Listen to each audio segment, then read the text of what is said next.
अस्सलाम वालेकुम people, welcome to defence outpost. तो आज फाइनली हम यहाँ पर परसों की DGI-SPR की जो ट्राई सर्विस प्रेस कॉन्फ्रेंस है उसके अंदर जो पाकिस्तान मिलिट्री की तरफ से नए वेपन सिस्टम्स शोकेस किए उनके ऊपर बारी बारी हर एक नए वेपन सिस्टम्स के ऊपर डिटेल में डिस्कशन करेंगे। तो ये वीडियो जो है वो काफ़ी ज़्यादा इंपॉर्टेंट होने वाली है और इसमें स्टेप बाय स्टेप जिस तरह से पाकिस्तान मिलिट्री ने अपने वेपन्स को शोकेस किया उसी तरह से हम इन लाइन इनको डिस्कस करेंगे। तो सबसे पहला जो वेपन सिस्टम है और मोस्ट अवेटेड वेपन सिस्टम भी है वो ऑब्वियसली पाकिस्तान आर्मी की जो रॉकेट फोर्स है उसका फतह 3 सुपरसोनिक क्रूज मिसाइल है। इस पर्टिकुलर मिसाइल के ऊपर अभी काफ़ी डिस्कशन हो रही है, काफ़ी डिफरेंट एंगल से इस मिसाइल को डिस्कस किया जा रहा है। कुछ लोग इसको चाइनीज़ HD-1 मिसाइल का TOT बता रहे हैं जो कि वो भी एक सुपरसोनिक मिसाइल है, रैमजेट पावर्ड बेस्ड मिसाइल है, मार्क 3 से 4 तक की स्पीड को अचीव कर सकता है। जो MTCR वेरिएंट है इसका जो कि चाइना एक्सपोर्ट करता है उसकी 290 किलोमीटर की रेंज है, लेकिन ये जो सिस्टम पाकिस्तान आर्मी की सर्विस में है इसकी रेंज 290 किलोमीटर के ऊपर बिल्कुल भी कैप्ड नहीं है। इनफैक्ट एक एस्टिमेट के हिसाब से इसकी जो रेंज है वो 400 से 700 किलोमीटर के दरमियान में हो सकती है और इनफैक्ट यहाँ पर रेंज जो है वो एक्सटेंड की जा सकती है डिफरेंट टाइप के जो रॉकेट बूस्टर्स हैं उनको लगाकर। खैर इस फतह 3 से रिलेटेड जो बहुत सारी डिटेल्स हैं वो अभी तक अनक्लियर हैं, तो इसके ऊपर उस तरह से बात करना अभी ठीक नहीं होगा। तो इंशाल्लाह जैसे हमने पहले कहा है कि इसके लिए हम एक डेडिकेटेड डिटेल्ड वीडियो बनाएंगे जहां पर फतह 3 से रिलेटेड जो एक्चुअल इन्फॉर्मेशन है उसको आपके साथ शेयर करेंगे। अभी के लिए इसको इतना ही डिस्कस करते हैं। बाकी इसी लाइनअप में दूसरा जो वेपन सिस्टम पाकिस्तान मिलिट्री की तरफ से अनवील किया गया वो रॉकेट डिस्पेंस्ड माइन सिस्टम है, जहां पर जो सिंपल रॉकेट्स हैं उनके थ्रू लॉन्ग रेंज के ऊपर जो एंटी टैंक और एंटी पर्सनल माइंस हैं उनको डिस्पेंस किया जा सकता है। और वैसे तो पहले से ये सिस्टम जो है वो हमारी आर्मी की सर्विस में है, लेकिन वो मेड इन पाकिस्तान नहीं है। ये सिस्टम जो है वो हमारा इंडिजिनस है और उसी का काफी ज्यादा एक मॉडर्न वेरिएंट है जो कि पहले से हमारी सर्विस में एग्जिस्ट करते हैं। इस RDMS सिस्टम का जो रॉकेट होता है उसी के अंदर एक माइन जो है वो लगी होती है और जब ये रॉकेट कहीं पर जाके इम्पैक्ट करता है तो वो जो माइन है जमीन में धंसकर एक्टिव हो जाती है और देन उसके ऊपर से अगर कोई भी व्हीकल गुजरती है, कोई भी पर्सनल गुजरता है तो वो एक स्टैंडर्ड माइन की तरह ऑपरेट करती है, ब्लास्ट हो जाती है। उसके बाद जो यहाँ पर सबसे एक इंटरेस्टिंग सिस्टम अनवील किया जाता है वो हमारा एक next generation surface to air missile है जिसे लैंस IR का नाम दिया गया है।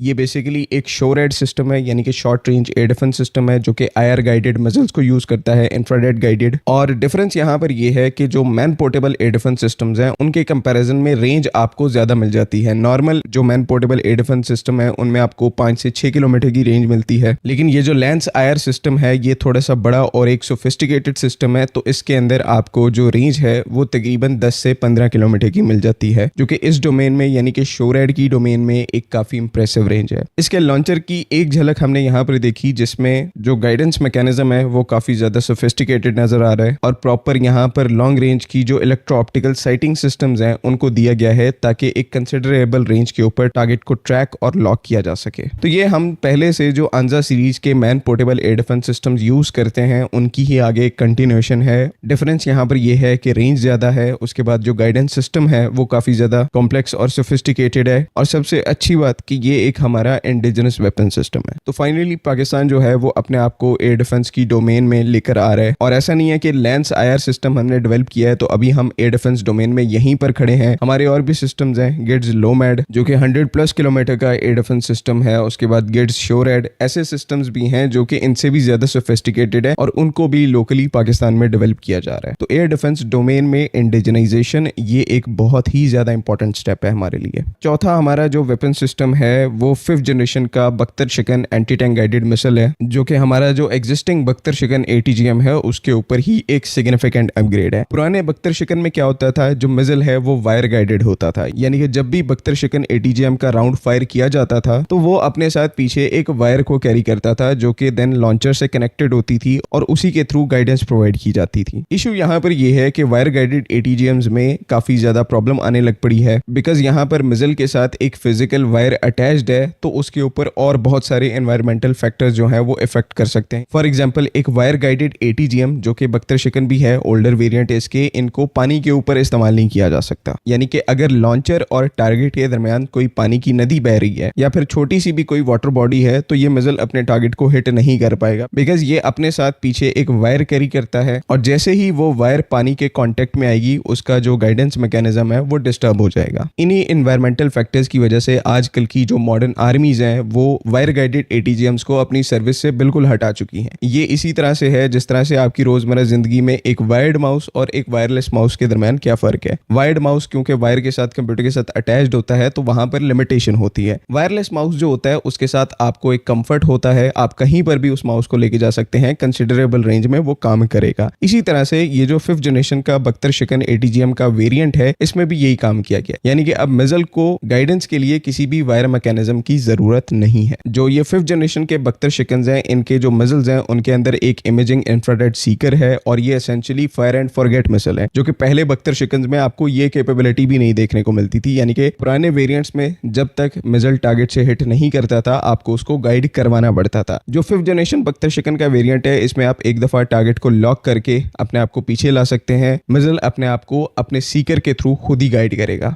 बाकी टेस्ट वीडियो में अगर आप देखेंगे तो ये एक कोल्ड लॉन्च है, यानी कि मिसाइल पहले अपनी ट्यूब से निकलता है और फिर इग्नाइट होता है। ये चीज कहीं ना कहीं इंडिकेट करती है कि हो सकता है फ्यूचर में हम बख्तर शिकन के एक मैन पोर्टेबल वेरिएंट की तरफ भी आए। यानी कि अब इस वीडियो में आप देख सकते हैं कि ये एक स्टैंड के ऊपर माउंटेड है, लेकिन फ्यूचर में यही हो सकता है कि इसको शोल्डर माउंटेड मिसाइल भी बना दिया जाए। तो ये एक काफ़ी ज़्यादा सिग्निफिकेंट प्रोग्रेस होगी अगर हम बख्तर शिकन को एक man portable anti tank guided missile की फॉर्म में ले आते हैं, बिकॉज एक मैन पोर्टेबल एटीजीएम के बहुत ज़्यादा एडवांटेजेस होते हैं। अगले वेपन सिस्टम की बात करें तो ये वेपन सिस्टम अगेन बहुत ही ज़्यादा इंटरेस्टिंग वेपन सिस्टम है। इसको पाकिस्तान आर्मी ने जो नाम दिया है वो दिया है लॉन्ग रेंज प्रिसीजन म्यूनिशन का। ऑब्वियसली इसकी टेस्ट वीडियो को भी यहाँ पर लगाया गया है और उस टेस्ट वीडियो को देखकर हमारे पास 2 के करीब यहाँ पर लॉजिक्स हैं। पहली लॉजिक यहाँ पर ये है कि ये हमारा एक indigenous laser guided artillery shell हो सकता है। किसी को नहीं पता तो गिट्स इस टाइम के ऊपर जो Tipu laser guided artillery shell है उसको भी मैन्युफैक्चर करती है, उसके ऊपर भी काम कर रही है। इसका जो प्रमोशनल मटेरियल है वो पहले से सोशल मीडिया के ऊपर मौजूद है। तो एक तो ये म्यूनिशन जो है वो एक लेजर गाइडेड आर्टिलरी शेल हो सकता है या फिर ये कोई दूसरी कैटेगरी का एक लॉन्ग रेंज प्रिसीजन मिसाइल हो सकता है, जिसको फायर करने के लिए ऑब्वियसली यहाँ पर एक ग्राउंड बेस्ड लॉन्चर की भी जरूरत होगी। तो ये 2 पॉसिबिलिटीज एग्जिस्ट करती हैं। बाकी वीडियो में आगे चलकर देखेंगे तो इसी म्यूनिशन ने काफी ज्यादा प्रिसाइसली अपने टारगेट को हिट किया है और एक्यूरेसी जो है वो नियर पिन पॉइंट है। अगेन ये काफी हमारा एक इंटरेस्टिंग इंडिजिनस वेपन सिस्टम है और इससे रिलेटेड एडिशनल डिटेल्स को देखना काफी ज्यादा इंटरेस्टिंग होगा। बाकी खैर इस वीडियो में हमने सोचा था कि हम सारे वेपन सिस्टम्स को डिस्कस कर लेंगे, लेकिन अब जब वीडियो बना रहे हैं तो ये चीज क्लियर हो गई है कि एक वीडियो में ये सारे वेपन जो हैं उनको डिस्कस नहीं किया जा सकता। इसी वजह से हमने डिसाइड किया है कि इसको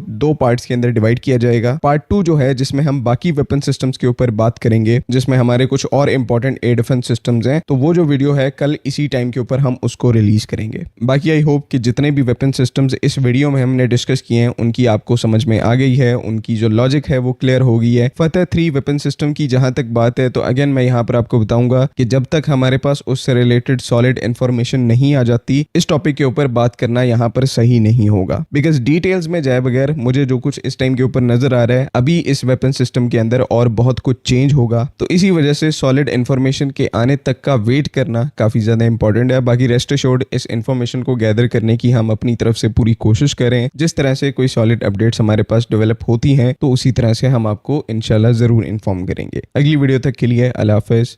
पाकिस्तान नेटो देश रूस की हार तक यूक्रेन जंग जारी रखना चाहते हैं ताकि पुतिन यूरोप पर कूच का मिशन शुरू नहीं कर सके, लेकिन अब रूसी राष्ट्रपति यूरोप विस्तार के लिए युद्ध खत्म होने का इंतजार नहीं करने वाले। अमेरिकी रिपोर्ट्स में दावा है कि पुतिन नेटो देशों पर हमला कर सकते हैं, लेकिन इस हमले से पहले एक बड़ी हाइब्रिड जंग की तैयारी है जिसमें पुतिन कामयाब हुए तो यूरोप पर हमले की हरी झंडी दे दी जाएगी। देखिए आप।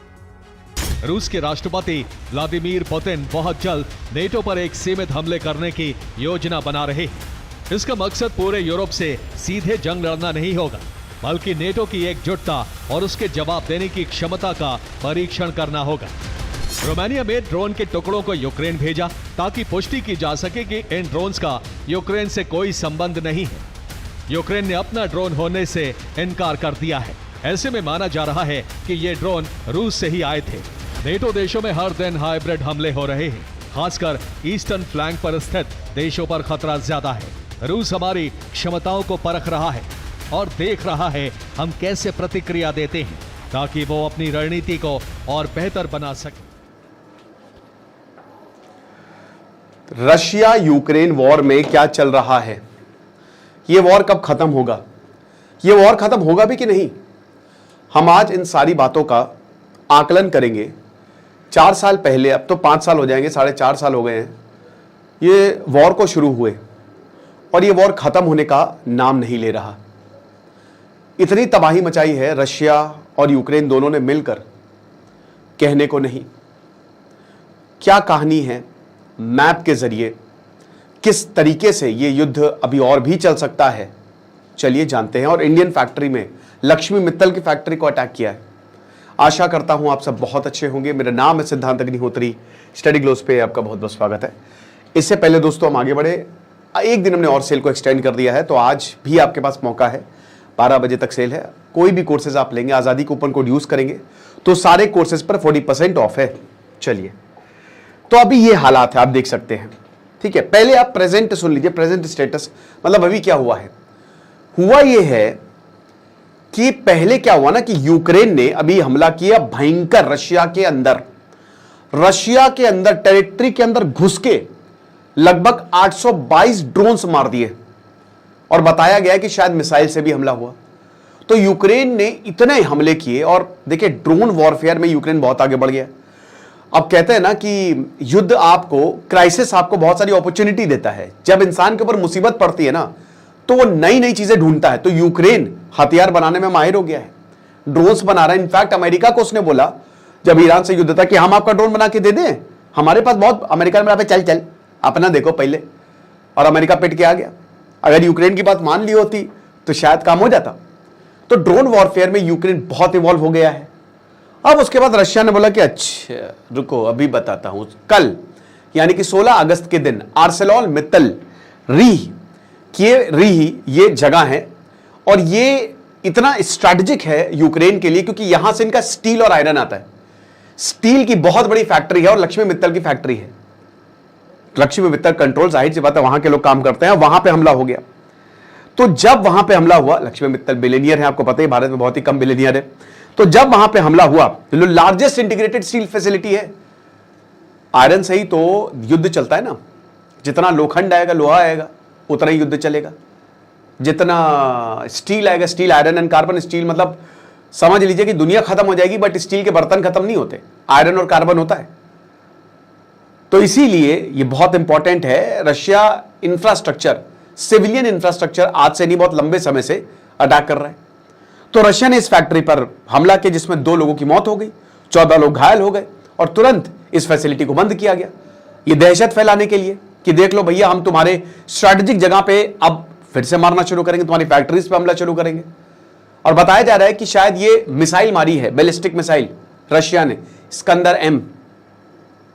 और यूक्रेन जो है वो लगातार मिसाइल अमेरिका से मांग रहा है कि महाराज मिसाइल दे दो, मिसाइल दे दो। किसी ने नहीं दी। अभी तक इलेक्शन नहीं हुए, ज़ेलेंस्की अभी तक हैं, इमरजेंसी लगी हुई है। जहां पे हमला हुआ है, रीह जो जगह है यूक्रेन में, बहुत लंबा नाम है, छोटा करके बता रहा हूं, वो व्लादिमीर ज़ेलेंस्की का होम टाउन है। यहीं से ज़ेलेंस्की आते हैं और यहां पे तगड़ा हमला कर दिया। यह भी एक संदेश देने की कोशिश है कि भाई अब युद्ध रोक दो। रशिया कह रहे युद्ध रोको, यूक्रेन नहीं कह रहा है कि यूक्रेन कह रहा है चल। बट बात यहां पे क्या है, कौन कितने एरिया को कंट्रोल करता है, यह हिसाब किताब है।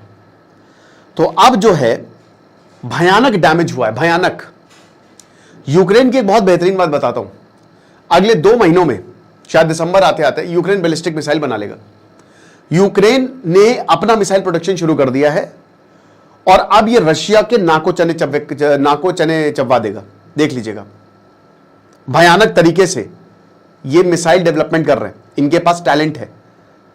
1990s में रशिया ने धोखे से इनका न्यूक्लियर बॉम्ब ले लिया, एटम बॉम्ब, इनको एटॉमिक पावर नहीं बनने दिया। पर अब यूक्रेन भुगत रहा है कि करे तो करे क्या, बोले तो बोले क्या। तो रशिया जो है वो प्लांट्स को अटैक कर रहा है। इससे पहले भी न्यूक्लियर प्लांट्स हो गए या इस तरीके की फैसिलिटीज हो गए। यूक्रेन कह रहा है कि देख लो भाई कितने लोगों को मार रहा है रशिया, सिविलियंस पे हमला कर रहा है रशिया, हमने तो कुछ किया नहीं है। और बल्कि ये रशिया जो, अब रशिया कह रहा है कि भाई तुम पहले मारोगे तो हम चुप थोड़ी ना बैठेंगे, तुम मार रहे हो हमको तो हम भी मारेंगे, या तो तुम रुको तो हम रुके। अभी तक दोस्तों रशिया के अंदर मॉस्को रीजन के आसपास हमला हुआ है और deep inside Russian territory Ukraine हमला कर रहा है। आप यूक्रेन को कम मत समझिए, यह भी हमला कर रहा है। 83 साल के एक आदमी की जान चली गई इसमें। जेलेंस्की का कहना है कि भाई अभी तक 1550 ड्रोन अटैक्स हुए हैं, 1560 गाइडेड एरियल बॉम्ब्स गिरे और 62 मिसाइल अटैक हुए। हमारे टेरिटरी के अंदर यूक्रेन में अभी तक इतने हमले रशिया ने किए हैं और आप हमसे जवाब मांग रहे हो। जब हम जाते हैं तो सूट कौन सा पहना है ये बोलता है अमेरिका डोनाल्ड ट्रंप ये तो नहीं बोला उन्होंने। तो दोनों ही देश जो है वो एक दूसरे को अटैक कर रहे हैं, यानी कि यूक्रेन और रशिया मिलकर तबाही मचा रहे हैं। और जहां पे वो कंपनीज काम कर रही, जैसे यूक्रेन में बहुत सारे भारतीय पड़ते हैं, यूक्रेन में इंडियन फैक्ट्रीज, अब देखिए तो वो भाई जाहिर सी बात है उनको तो लॉस होगा, उनको क्या मतलब है, उनको तो ये है ना कि भाई लक्ष्मी मित्तल चाहेंगे कि ज्यादा से ज्यादा प्रॉफिट आए।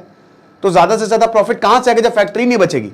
तो इससे होगा क्या कि जो पैसा आ रहा है, जो वॉर फंडिंग हो रही है या जो रिसोर्सेज यूक्रेन को मिल रहे हैं वो नहीं मिलेंगे। हालांकि अमेरिका और यूके का हाथ है यूक्रेन के सर पर, आशीर्वाद दिया है यहां पे ट्रंप और स्टारमर ने, चिंता मत करिए हम आपके साथ हैं, जो करना हो करिए। अब तो स्टारमर नहीं रहे वैसे। तो दोनों ही साइड जो है वो लॉन्ग रेंज मिसाइल यूज कर रहे हैं, लॉन्ग रेंज ड्रोन्स यूज कर रहे हैं, इंफ्रास्ट्रक्चर अटैक्स कर रहे हैं, एनर्जी फैसिलिटी पर अटैक कर रहे हैं, इंडस्ट्रियल फैसिलिटी पर अटैक हो रहा है, मिलिट्री प्रोडक्शन पर अटैक हो रहा है और सैकड़ों kilometre deep inside the territory attack हो रहा है। अब बात यह है कि ये जो युद्ध है ये कहां जाके रुकेगा? कभी आपने इस बात पे ध्यान दिया है कि ये युद्ध का, अब ये युद्ध इतना नॉर्मल हो गया है कि किसी को फर्क ही नहीं पड़ रहा है कि अच्छा ठीक है यार युद्ध हो रहा है, होने दो। तो अच्छा एक और चीज, रोमानिया, यूरोप डरा हुआ है रोमानिया पर। एक ड्रोन रोमानिया में आ गया, एक ड्रोन, इतने सारे ड्रोन मारे ना तो घूमते टहलते ड्रोन रोमानिया में आ गया। और रोमानिया में आ गया तो भाई वहां जो F-16 एयरक्राफ्ट उसने उस ड्रोन को मार गिराया।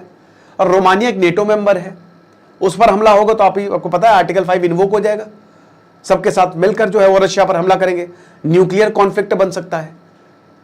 तो यूरोप भी डरा हुआ है कि भाई कहीं ऐसा ना हो युद्ध रोकने के चक्कर में हमारी बैंड बजा दे रशिया, ये भी सोचना पड़ेगा। फ्लेमिंगो मिसाइल, यूक्रेन ने फ्लेमिंगो मिसाइल बना ली है, यही मैं आपको बता रहा था। फ्लेमिंगो मिसाइल इन्होंने डोमेस्टिकली प्रोड्यूस की है, खुद से इन्होंने बनाई है। जैसे हमने कारगिल वॉर में खुद का GPS, खुद के लेजर गाइडेड बॉम्ब्स बनाए थे ना, वैसे ही यूक्रेन ने बनाया है। क्योंकि वही है ना कि जरूरत जब होती है तो आपको बनाना पड़ता है। और आगे आने वाले समय में 3-4 महीनों में शायद यूक्रेन बैलिस्टिक मिसाइल बना ले। हो सकता है यूक्रेन न्यूक्लियर पावर, वैसे ऐसा नहीं होगा पर कुछ कह नहीं सकते गुरु। पहले सारे के सारे न्यूक्लियर बम यहीं पे थे, तो ऐसा नहीं कि यूक्रेन के पास क्षमता नहीं है या वो कर नहीं सकता है। अमेरिका जाहिर सी बात है हो सकता है रोक भी रहा हो इस पे। तो जो जेलेंस्की ने यही बोला कि यूक्रेन ने ये वेपन्स यूज किए हैं ताकि रशिया की जो रॉकेट रिसर्च फैसिलिटी है और जो प्रोडक्शन सेंटर है समारा में, उस पर हमला किया जा सके। यानी कि जो 900 किलोमीटर है यूक्रेन के बॉर्डर से, हमने वहां पे मारा है। अब युद्ध पे आ जाते हैं हम। रशियन यूक्रेन युद्ध बीच बीच में 1 महीने में मैं एक बार कवर कर देता हूं कि बहुत भयानक हमला हो गया, और 1 महीने में एक बार हो भी जाता है। बट क्या इससे युद्ध रुक रहा है? आप करंट सिचुएशन देखिए। ये सारा का सारा रीजन जो है ना, ये जो आप रेड में, क्रीमिया तो ऑलरेडी 2014 में अनेक्स किया था रशिया ने। बाकी ये वाला जो रशिया देख रहे हो ना, खेरसोन हो गया, बहुत इंपॉर्टेंट सप्लाई लाइन, ठीक है, खार्किव हो गया, ये डॉनबास्क हो गया, पूरा रीजन ही डोनेस्क हो गया ये, ठीक है, लुहांस्क हो गया, इस पूरे के पूरे रीजन को डॉनबास कह रहे हैं, ठीक है, ज़ेपोरिसिया हो गया जहां पे इनका न्यूक्लियर, ये सब इस समय रशिया के पास है। यूक्रेन की 20% टेरिटरी रशिया के पास है, 20%। और रशिया आगे बढ़ रहा है। ये जो येलो में देख रहे हो, येलो में ये रशिया, ये पिछले 90 दिनों में, पिछले 3 महीने के अंदर अंदर ये आगे बढ़ रहा है। कई जगह पे लड़ाई भी चल रही है, इन्हीं फ्रंट लाइंस पे लड़ाई भी चल रही है। यहां पे जो आप देख रहे हो ना, यहां पे भी लड़ाई चल रही है, राइट। और 2022 में रशिया ने बोल दिया था कि भाई देखो, हम कीव पे, हमको कीव नहीं चाहिए, लेकिन हमको ये पर्टिकुलर एरिया चाहिए। इसका इतिहास मैंने बताया है कि हमेशा से रशिया से मिलना चाहता था, रशियन एथनिसिटी के लोग रहते हैं, रशिया से बॉर्डर शेयर करता है। लेकिन दोस्तों यही तो देश की स्ट्रैटेजी होती है कि जितना हो सके अंदर घुसते जाओ, नए बॉर्डर्स बना लो और फिर इसके बाद आगे बढ़ेंगे। आप समझ रहे हो? तो इस समय 80.4%, 80% अभी भी यूक्रेन के पास है, लेकिन 20% जो है ये पूरा रशिया के पास चला गया है और रशिया लगातार आगे बढ़ता जा रहा है। तो अब इसका मतलब क्या है कि रशिया क्या वॉर जीत रहा है? नहीं, यहीं पे बहुत बड़ा पेच है। ये टेरिटरीज इंटरनेशनली रिकॉग्नाइज्ड नहीं है, ये इलीगली ऑक्यूपाई की है रशिया ने, ये रशिया की नहीं है। रशिया ने युद्ध में जीती है पिछले 4.5 साल हमले करके, तो रशिया के पास एडवांटेज है, बहुत एडवांटेज है। 90,000 स्क्वायर किलोमीटर रशिया के पास है, बट यूक्रेन भी आगे बढ़ता जा रहा है गुरु। इनफैक्ट कुछ अभी अगस्त में ही बताएं तो 38 स्क्वायर किलोमीटर कुछ यूक्रेन के पास भी आया है, सिर्फ अगस्त में ही। और यूक्रेन का कहना है कि हमको अपनी टेरिटरी वापस चाहिए और हम उसके लिए लड़ रहे हैं, हमको रशिया की टेरिटरी नहीं चाहिए। बट क्योंकि आपको भाई जाहिर सी बात है युद्ध करना पड़ेगा, तो यूक्रेन के पास कुछ रशिया की टेरिटरी है, कौन सी है ये हमको नहीं पता, लेकिन there are something, but that's not enough. Sumy region हो गया, खेरसॉ हो गया, खार्किव हो गया जो आप देख रहे हैं मैप में, डोनेस्क हो गया, क्रीमिया हो गया, लुहांस हो गया, ओडेसा हो गया, डिनिप्रो हो गया, लेव हो गया, ये सब तो यूक्रेन के पास है। लेकिन जो इंपॉर्टेंट जो सदर्न टेरिटरी है ना, ये रशिया कंट्रोल कर रहा है इस समय, राइट? तो यूक्रेन के पास अब देखिए बात ये ना कि कैसे बात करें। अब डिप्लोमेटिकली बात चल रही है, अभी यूक्रेन ने एक प्रपोजल सबमिट किया अमेरिका को कि भैया करवा दो सीज फायर, लेकिन सीज फायर कैसे होगा? यूक्रेन का कहना है कि स्टेटस को लाओ, बट रशिया तो ये भी टेरिटरी जीत गया है, तो रशिया थोड़ी ना पीछे हटेगा, रशिया तो आगे बढ़ रहा है। तो कैसे बातचीत इसीलिए तो रुकी हुई है। आप किस बेसिस पर बात करेंगे?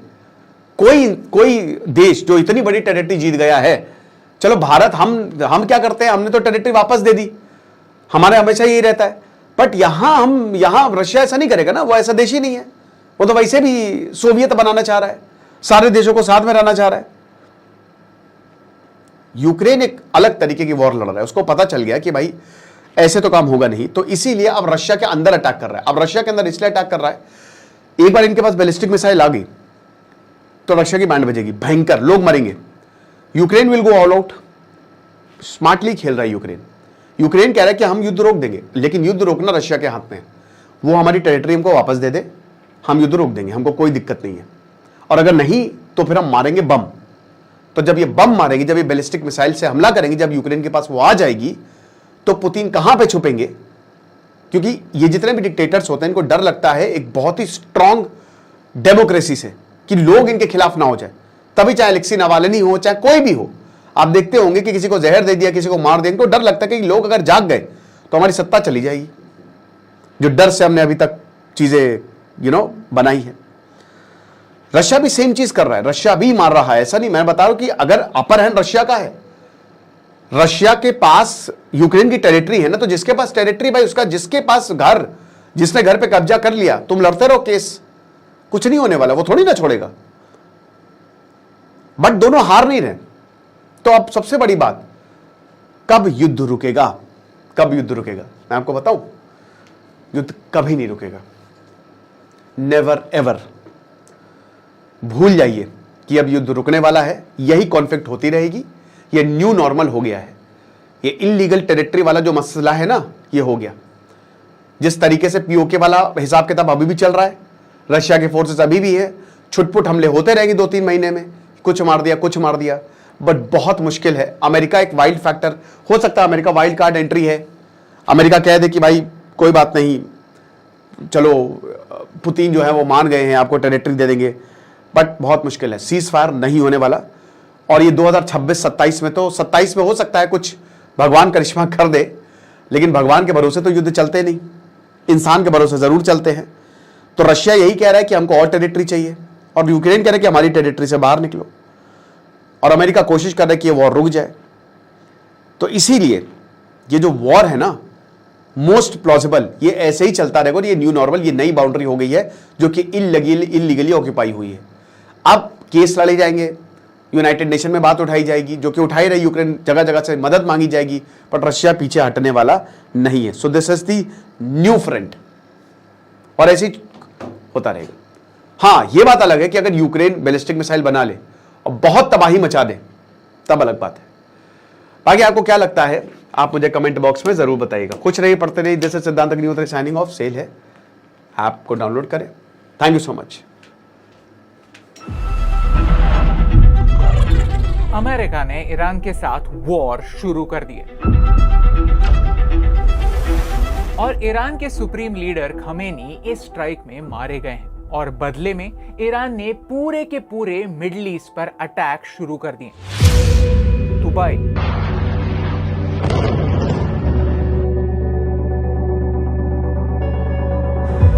बहरीन, कतर,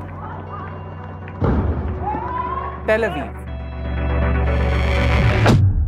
अगर आप भी सोच रहे हैं कि वॉर अमेरिका और ईरान के बीच में है तो फिर अटैक्स मिडिल ईस्ट के देशों पर क्यों, then this video is for you. ये वॉर तो मिडिल ईस्ट में हो रही है, इसका इंपैक्ट इंडिया पर थोड़ी होगा। इंडिया में मुझे बहुत सेफ फील होता है। खामेनी तो गया, अब ईरान का दी एंड होने वाला है। ईरान ने मिडिल ईस्ट पर अटैक करके बहुत बड़ी मिस्टेक कर दी है। दुनिया में वॉर होगी और इंडिया में देखकर हम इसे एंजॉय करने वाले। ऐसे सारे ओपिनियंस आपने इंटरनेट पर बहुत सुने होंगे। चलिए आज इन ओपिनियंस को एक्सपोज करते हैं। वॉर के बारे में एक्सप्लोजन्स के साथ रिपोर्टिंग ही देखनी है तो फिर कोई भी न्यूज चैनल चालू कर दीजिए। लेकिन आज के वीडियो में मुझे इंपैक्ट की बात करनी है। मुझे ये समझना है कि ईरान यूएस कॉन्फ्लिक्ट की वजह से आपको और मुझे क्या फर्क पड़ता है। बिना टाइम वेस्ट किए समझते हैं आज के इस वीडियो में। वीडियो अच्छा लगा तो ऐसे ही और वीडियोस देखने के लिए सब्सक्राइब जरूर कीजिए। अगर आप ऐसे ही जियोपॉलिटिक्स के और वीडियोस में इंटरेस्टेड हैं तो फिर नीचे जियोपॉलिटिक्स स्पैम कर दीजिए। इससे हमें यह समझता है कि फ्यूचर में और किस प्रकार के वीडियोस हमें बनाने चाहिए। सबसे पहले एक मिथ दूर करते हैं। आपको इंटरनेट पर कई एक्सपर्ट्स ये कन्विंस करने की कोशिश करेंगे कि अब ईरान खत्म हो जाएगा, लेकिन एक्चुअली ऐसा नहीं है। Let me explain why Iran is not dead yet. Iran के सुप्रीम लीडर खमेनी मारे गए हैं, दिस इज ट्रू, लेकिन ईरान को वेनेजुएला समझने की गलती बिल्कुल मत करना। Iran is not dead yet क्योंकि ईरान में 4 लेवल्स ऑफ सक्सेशन का प्लान बनाया जाता है। मतलब हर इंपॉर्टेंट लीडर, हर इंपॉर्टेंट पोजीशन के लिए 4 नेक्स्ट अल्टरनेटिव्स रेडी होते हैं। प्लस अगर कोई इमरजेंसी होती है जैसे कि अभी है तो उनका कंटिजेंसी प्लान रेडी होता है। ऑलरेडी कोई नया सुप्रीम लीडर चुना गया है, ये तो तय है। लेकिन ईरान बेवकूफ नहीं है कि वो ये अनाउंस भी कर दे और बाद में अमेरिका उसे भी उड़ा दे। Iran will take time. Most importantly यहाँ पर ये समझने की गलती मत करना कि अब खमेनी गया तो ईरान में डेमोक्रेसी आएगी। रॉन्ग, क्योंकि ये वीडियोस देखिए। ये वीडियो अमेरिका के टाइम स्क्वायर का है, जहां अमेरिकन लोग खुद खमेनी को सपोर्ट कर रहे हैं। टाइम स्क्वायर में जमा होकर shame and stop US and Israeli war ऐसे नारे लगा रहे हैं। ईरान में भी ऐसे ही खमेनी सपोर्टर्स आज भी हैं। वेनेजुएला में मदुरो हार गया क्योंकि मेजरली जनता भी तंग आ चुकी थी। ईरान में आज भी जनता डिवाइडेड है, और ईरान में ही क्यों, पूरी दुनिया ईरान के बारे में डिवाइडेड है। इंडिया का तो इससे कोई भी कनेक्शन नहीं है, फिर भी कश्मीर में लोग बड़ी तादाद में शोक मना रहे हैं। वॉच दिस, इवन पाकिस्तान में यूएस कॉन्सुलेट पर अटैक हुआ है। वेनेजुएला का फॉल सर्टेन था क्योंकि वेनेजुएला के लोग तंग आ चुके थे। ईरान में वैसा नहीं है। ईरान के लोग अभी भी डिवाइडेड है। कुछ लोग ये जरूर चाहते हैं कि अब ईरान में डेमोक्रेसी आए, जैसे कि ये लोग, लेकिन खमेनी के बाद भी ईरान में आईआरजीसी बाकी है। आईआरजीसी यानी इस्लामिक रेवोल्यूशनरी गार्ड कोर, जिन्होंने सुप्रीम लीडर को मारने वाले को पनिश करने की कसम खाई। वो कहते हैं कि वो अब ईरान की हिस्ट्री का सबसे फेरोशियस ऑपरेशन लॉन्च करने जा रहे हैं। अब ये ऑपरेशन क्या हो सकता है इसके बारे में अनुमान ही लगाया जा सकता है, लेकिन हमें ये पता है कि ईरान के आसपास यूएस नेवल फ्लीट है, जिन्होंने ईरान को सराउंड किया हुआ है। हो सकता है कि अगला अटैक इस नेवल फ्लीट पर हो। ईरान ने कहा है कि अभी तक उन्होंने उनके सबसे डेंजरस वेपन्स दिखाए भी नहीं है। एक्सपर्ट्स कहते हैं कि ईरान का अगला टारगेट यूएसएस एब्राहम लिंकन हो सकता है। वर्ल्ड वॉर 2 के समय जापान ने भी ऐसे ही अमेरिका के यूएस पैसिफिक फ्लीट पर अटैक किया था और अमेरिका वर्ल्ड वॉर 2 में एंटर हो गया था। अब ईरान हिस्ट्री रिपीट करने जा रहा है। अगर ईरान यूएसएस एब्राहम लिंकन पर अटैक करता है, यह अटैक सक्सेसफुल होता है, तो फिर अमेरिका पूरी दुनिया को वर्ल्ड वॉर 3 की चपेट में जरूर ढकेल देगा। ईरान और अमेरिका की हिस्ट्री 100 साल से भी ज्यादा पुरानी है, और अगर इस कॉन्फ्लिक्ट की बैक स्टोरी को आपको समझना है तो फिर ये वीडियो जरूर देखिए। ये वीडियो बनाते समय मुझे ये रियलाइज हुआ कि चीजें ब्लैक एंड व्हाइट नहीं होती, यहाँ बहुत ज्यादा शेड्स ऑफ ग्रे मौजूद है। ईरान के सिचुएशन को देखकर यही लगता है कि जब तक एक देश इकोनॉमिकली और मिलिट्रीली पावरफुल नहीं बनता, तब तक दूसरे देश उसमें इंटरफियर करते ही रहेंगे। आज एआई एक वैल्यूएबल टूल बन गया है, जिससे लोग भारत में बैठकर अलग अलग टूल्स बना रहे हैं,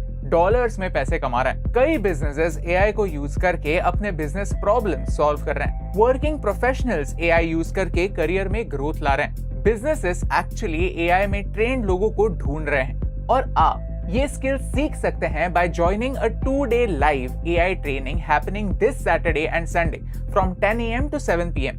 वैसे तो ये ट्रेनिंग 10,000 रुपए का होता है, लेकिन हमारे पार्टनर्स आउटस्किल इसे आपके लिए फ्री में लाए हैं। इस 16 घंटे की ट्रेनिंग में आप सीखोगे एक personal AI tool kit banana with 10+ tools, prompt engineering master करना, रेपिटेटिव टास्क्स को ऑटोमेट करना बिना किसी कोड के, प्रोफेशनल प्रेजेंटेशंस, इमेजेस, वीडियोस बनाना, AI एजेंट्स डेवलप करना। 40+ देशों से 1 करोड़ प्रोफेशनल्स ये ट्रेनिंग अटेंड कर चुके हैं। चाहे आप किसी भी फील्ड से हो, ये फ्री ट्रेनिंग आपके लिए बना है। अपने करियर को फ्यूचर प्रूफ करने के लिए और AI को समझने के लिए हमारे डिस्क्रिप्शन में जो लिंक है उसे क्लिक कीजिए, ट्रेनिंग के लिए साइन अप कीजिए, डोंट मिस आउट। ईरान के बारे में दूसरा मिथ ये है कि ईरान ने मिडिल ईस्ट पर अटैक करना ये उनकी एक मिस्टेक थी। अमेरिका के अटैक्स के बाद ईरान ने मिडिल ईस्ट में अलग अलग जगहों पर अटैक करना स्टार्ट किया। ये वीडियोस देखिए, सोशल मीडिया पर ऐसे वीडियोस वायरल हुए। अब इनमें से कुछ देश अमेरिका के दोस्त थे, तो कुछ देश ईरान और अमेरिका दोनों देशों से बैलेंस्ड रहते थे। लेकिन ईरान ने इस अटैक के साथ सारे मिडिल ईस्ट को एलियनेट कर दिया है, अपने से दूर ढकेल दिया, मानो सबको एकजुट आने का एक रीजन ही दे दिया। लेकिन सोचने जैसी बात है कि क्या इसके बारे में ईरान को पता ही नहीं था? ऑफ कोर्स पता था, लेकिन एक्चुअली ईरान दुनिया का कनेक्शन खत्म करना चाहता है। दुबई इंटरनेशनल एयरपोर्ट दुनिया का सबसे बड़ा कनेक्टिंग एयरपोर्ट माना जाता है, जहां से हर हफ्ते 8,500 फ्लाइट्स ऑपरेट होती हैं। और अब यूएई ने अपनी एयर स्पेस ही बंद कर दी है। इंडियन एयरलाइंस जैसे Air India, Indigo, Spice Jet, Akasa Air ने मिडिल ईस्ट के सारे ऑपरेशंस टेम्पररीली सस्पेंड कर दिए। गल्फ देशों ने अपना एयर स्पेस इंडेफिनिटली बंद कर दिया। हर एक सेकेंड जब यूएई बंद रहता है, कॉस्ट मल्टीप्लाई होते जाते हैं, टेंशन्स बढ़ते हैं, मानो कि ये दुनिया की सबसे डेंजरस हॉस्टेज सिचुएशन ईरान ने क्रिएट की है। सिर्फ इंडिया की बात करें तो 8 मिलियन इंडियंस गल्फ देशों में रहते हैं। अगर वॉर एस्केलेट होती है तो फिर 80 लाख लोगों को वापस अपने देश ले आना कोई जोक नहीं होगा। ईरान ने मिडिल ईस्ट पर अटैक करके पूरी दुनिया को हॉस्टेज बनाया हुआ है। सारे देशों के सिटीजन्स इन एयरपोर्ट्स पे इन गल्फ देशों में अटके हुए होंगे, यानी हर एक के इंटरेस्ट दुबई और यूएई से जुड़े हुए हैं। ईरान को अब आगे जाके कुछ करने की शायद जरूरत भी नहीं है, सिर्फ डर पैदा करने की जरूरत है, and the whole world will suffer. लगता है मिडिल ईस्ट पर अटैक ईरान की मिस्टेक नहीं थी, ये ईरान का ट्रैप था, क्योंकि इससे ईरान ने अपनी ऑल आउट वॉर का इंटेंट क्लियर कर दिया। ईरान ने ये दिखा दिया है कि ईरान सिर्फ अमेरिका को ही नहीं पूरी दुनिया को हर्ट कर सकता है। अभी तक ईरान ने अपनी ताकत दिखाई नहीं है। जब ईरान एक्चुअली वॉर करने पर उतर आएगा तो क्या होगा? इम्पैक्ट की बात करते करते अब आते हैं इस इंसान पर, मोहम्मद बिन सलमान, सऊदी अरेबिया का क्राउन प्रिंस, जिसका एक सपना है कि उसे मिडिल ईस्ट को यूरोप बनाना है, जहां अलग अलग देशों के लोग आकर रह पाए, अपना बिजनेस कर पाएं और एक रिस्पेक्टफुल लाइफ जी पाएं। बेसिकली मिडिल ईस्ट का सिर्फ ऑयल प्रोड्यूसिंग नेशन वाला टैग ये इंसान हटाना चाहता है। पिछले कुछ सालों में आपने देखा होगा रोनाल्डो सऊदी में ही रहता, मिस्टर बीस्ट बार बार सऊदी जाता रहता, जॉनी हैरिस को भी नियोम का स्पेशल टूर करवाया गया था। ये कोइंसिडेंस नहीं है, सऊदी चाहता है कि गोरे लोग वहां पर आएं और सऊदी की इमेज चेंज हो। लेकिन ईरान के इस अटैक के बाद क्या यूरोप या फिर अमेरिका के गोरे लोग मिडिल ईस्ट को सेफ समझेंगे? अगर आप MBS के बारे में और उसके लीडरशिप के बारे में और जानना चाहते हैं तो हमारी leaders of the world series का ये एपिसोड जरूर देखिए। अब आते हैं अगले पॉइंट पर। ईरान अपने वॉर में पूरी दुनिया को इन्वॉल्व कर सकता है क्योंकि ईरान स्ट्रेट ऑफ हॉर्मुज को कंट्रोल करता है। ये स्ट्रेट ऑफ हॉर्मुज 33 किलोमीटर्स का एक छोटा सा एरिया है जो ईरान, ओमान और यूएई के बीच में, और इस पतले से एरिया में से दुनिया का 20% ऑयल सप्लाई गुजरता है। 17 million barrels of oil every single day. Qatar, Bahrain, UAE का 90% एक्सपोर्ट यहीं से होता है। मतलब इसे ब्लॉक करने के बाद इन देशों का 90% ऑयल ट्रेड रुक सकता है। इम्पैक्ट इंडिया पर भी होगा क्योंकि हमारा 60% ऑयल मिडिल ईस्ट से आता है। एक्सपर्ट्स कहते हैं कि ऑयल प्राइसेस $100 पर बैरल के ऊपर जा सकते हैं। आज ऑयल प्राइसेस $72 पर बैरल है, यानी पेट्रोल के प्राइसेस बढ़ने वाले हैं। लेकिन एक और देश है जिसके ऊपर इस वॉर का इम्पैक्ट इंडिया से भी ज्यादा होगा। अब मुझे एक ऐसी बात पर फोकस करना है जो कोई भी न्यूज चैनल कवर नहीं कर रहा। ईरान पर 1500 एक्टिव यूएस सैंक्शंस है, फिर भी ईरान कुछ ऐसा दिखता है। ऐसा क्यों?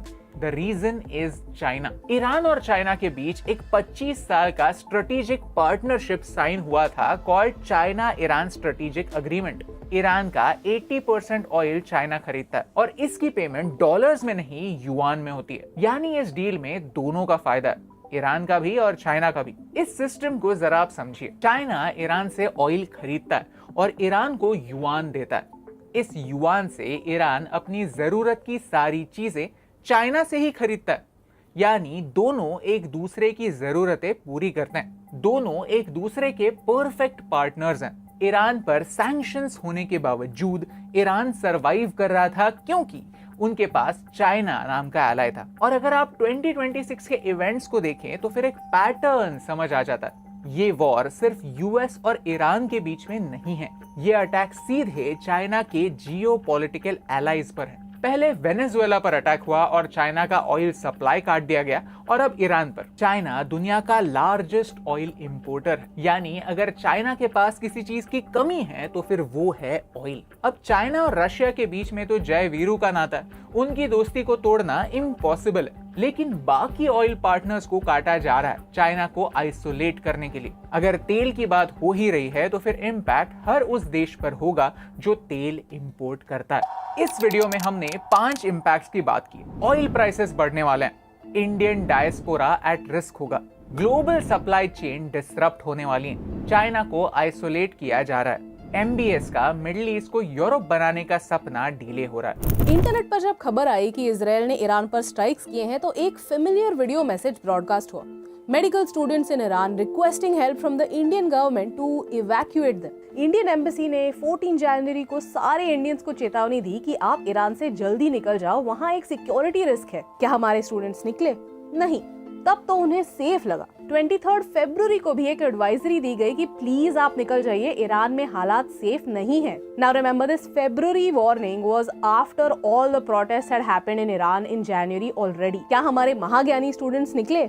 नहीं, तब उन्हें अपनी जान से ज्यादा इम्पोर्टेंट पढ़ाई लगी। We are in Iran, we are safe here, the university is fulfilling all our demands, so please the parents do not panic. लेकिन अब जब बॉम्ब्स फाइनली गिरे तब सिंपैथी वीडियो शुरू हो गए सारे। हमें बचाइए, हमें यहाँ से निकालिए, हम डर गए हैं। After the martyrdom of Supreme Leader Ayatollah Khamenei, the situation in Iran is getting more worse.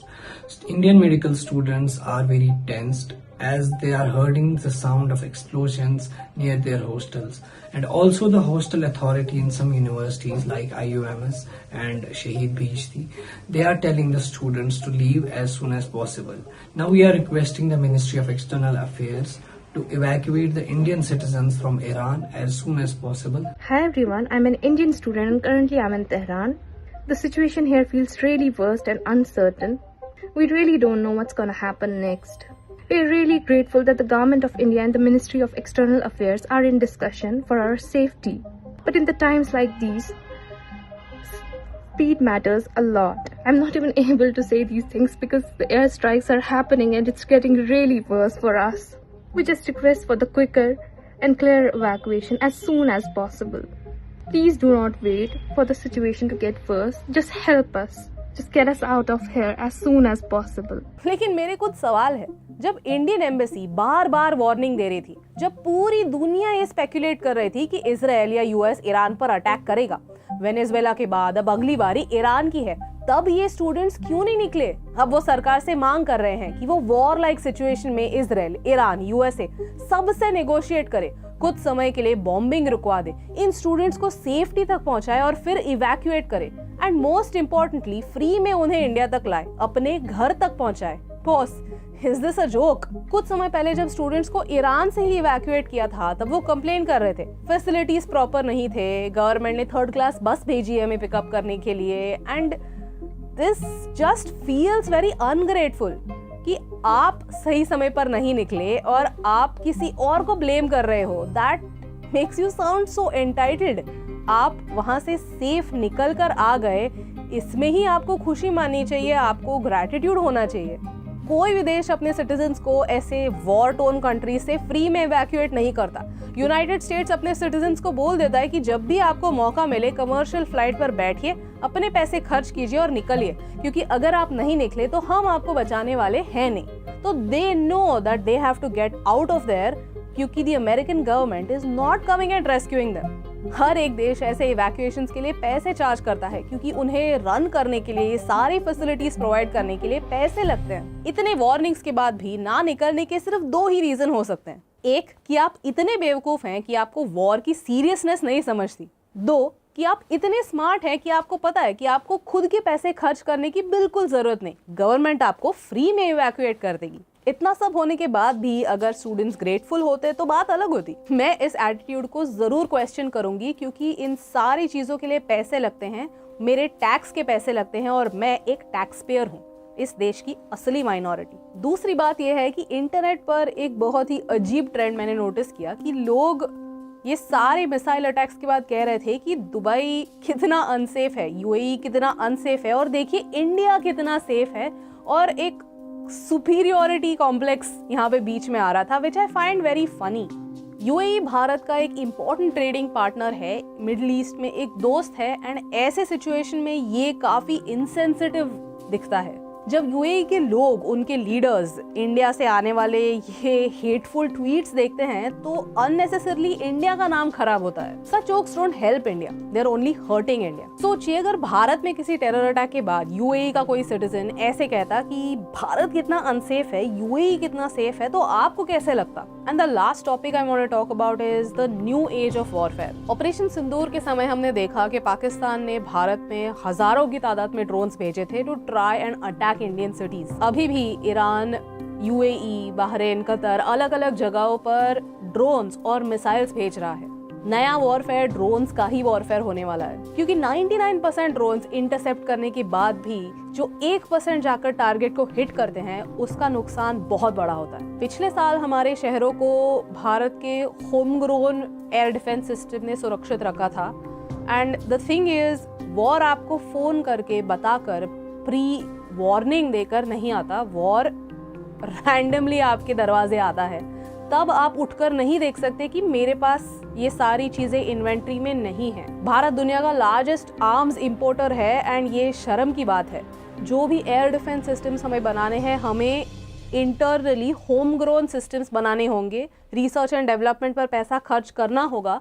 जो होम ग्रोन सिस्टम्स हैं उन्हें ऑर्डर्स देकर अपने शहरों को, अपने बॉर्डर्स को सुरक्षित करने ही होंगे। हम हमारा झोला लेकर दूसरे देशों की तरफ नहीं जा सकते when a war is right at our doorstep। In the and conclusion यही है कि अगर हम ये सोच रहे हैं कि इस वॉर का इम्पैक्ट इंडिया पर और इंडियंस पर नहीं होने वाला, तो फिर ये सरासर झूठ है। हम एक इंटरकनेक्टेड वर्ल्ड में रहते हैं और इतने बड़े लेवल के इवेंट का इम्पैक्ट हम पर भी होने वाला है। फिर वो ऑयल रिलेटेड हो सकता है, ट्रेड रिलेटेड हो सकता है, या फिर स्टॉक मार्केट रिलेटेड। ये हमारे लिए एक वेकअप कॉल है कि पूरी दुनिया बहुत ही अनसर्टेनिटी से गुजर रही है। अगर हमें एक्चुअली सुरक्षित रहना है, हमारी सॉवरेनिटी मेंटेन करनी है, तो फिर हमें स्ट्रिक्टली हमारे इंटरेस्ट के बारे में सोचना होगा। And what do I mean by that? जिस तरह से 70s में, 80s में, 90s में हमने अपनी न्यूक्लियर कैपेबिलिटीज डेवलप की, उसी की वजह से आज भारत सुरक्षित है। उसी की वजह से इतने बड़े लेवल का अटैक कोई भी देश भारत पर नहीं कर सकता।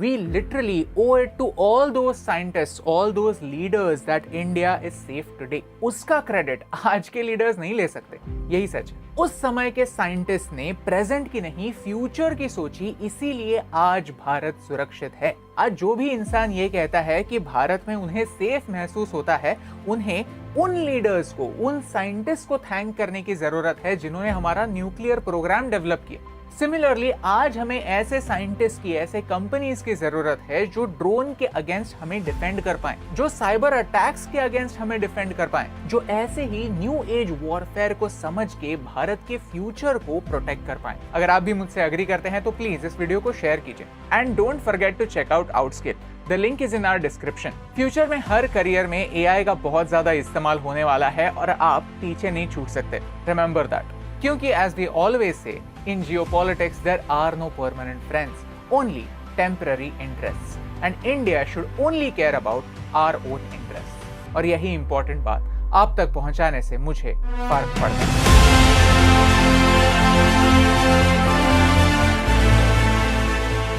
दोस्तों, पाकिस्तान बॉर्डर से सिर्फ 270 किलोमीटर दूर राजस्थान के पोकरण की तपती और झुलसा देने वाली रेत के अंदर आखिर ऐसा क्या टॉप सीक्रेट टेस्ट होने जा रहा है जिसकी भनक लगते ही चाइना के बीजिंग और पाकिस्तान के रावलपिंडी के अंदर बैठे जनरल्स की रातों की नींद उड़ चुकी है। क्या भारत ने बिना महंगे फाइटर जेट्स के, बिना अरबों डॉलर खर्च किए, सिर्फ आसमान के अंदर झुंड बनाकर के हमला करने वाले ड्रोन से कोई भी युद्ध जीतने का वो खूंखार फॉर्मूला क्रैक कर लिया है जो अब तक दुनिया के लिए सिर्फ कागजों पर था? क्या भारतीय सेना दुनिया की नजरों से छुप करके गुपचुप तरीके से एक ऐसी खौफनाक इंटीग्रेटेड रॉकेट फोर्स तैयार कर रही है जिसका सिर्फ एक बटन दबाते ही दुश्मन के सारे एयर डिफेंस सिस्टम्स, सारे रडार पल भर के अंदर राख के ढेर में बदल जाएंगे?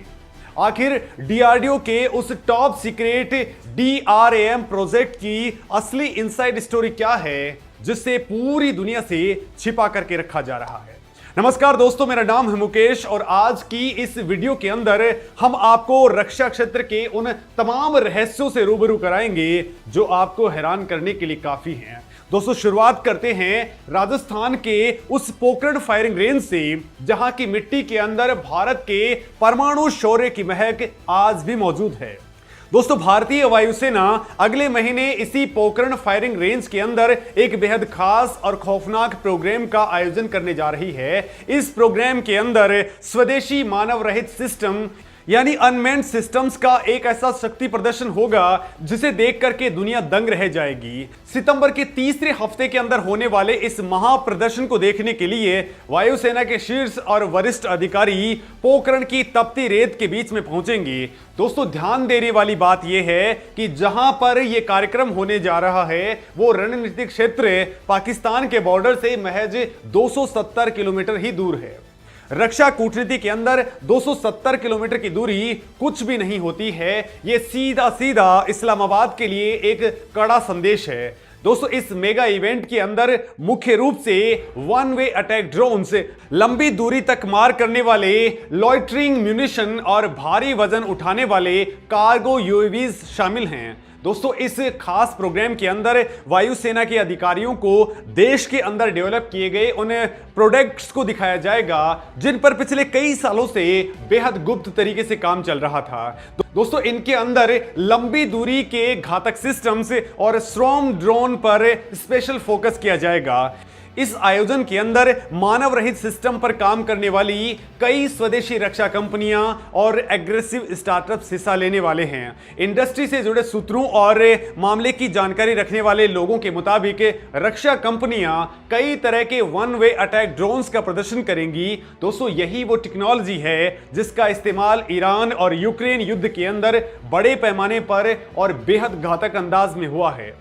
वायुसेना आज उन ड्रोन्स के अंदर सबसे ज्यादा दिलचस्पी दिखा रही है जिनकी रेंज 1000 किलोमीटर से ज्यादा हो और जो ऑपरेटर को दुश्मन के इलाके के भीतर से real time live video feedback दे सके।